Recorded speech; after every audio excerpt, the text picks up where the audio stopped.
Merry Christmas সবাইকে। সকালবেলা উঠে আমি খেয়ে নিলাম এক গ্লাস গরম জল। জল খেতে খেতেই দেখলাম কাজুর বাবা ওর জন্য একটা স্যান্টা ড্রেস এনেছে।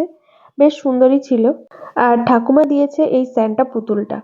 এই দিনে প্রতি বছরই ফ্রুট কেক আনা হয়, বাট এই বছর আনা হয়েছে এই ক্রিম কেকটা। আর এখান থেকে ওর বাবা মনে হয় একটা চেরি তুলে খেয়েও নিয়েছে।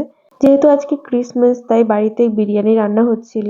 রান্নাবান্না সেরে কাজের ফটোশুটের জন্য এই ডেকোরেশনটা আমি করছিলাম। মোটামুটি ভাবে যেটুকু পেরেছি সেটুকুই করার চেষ্টা করেছি। আর এখানে আমাদের শো স্টপার চলে এসেছে, আমাদের ছোট্ট স্যান্টা।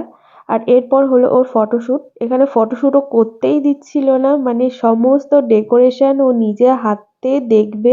এই হলো ফটোশুটের পরের অবস্থা। ফটোশুট করার পর সবাই খেয়ে নিলাম একটু করে কেক। আর এরপর আবার ৯ মাসের এই ফটোশুটটা করলাম। অনেকটাই দেরি হয়ে গেছিল জন্য তাড়াতাড়ি করে খেয়ে নিলাম বিরিয়ানি। আর এভাবে কাটলো আমার আজকের দিনটা। আজকের ভিডিওটা এইটুকুই, দেখা হবে পরের ভিডিওতে।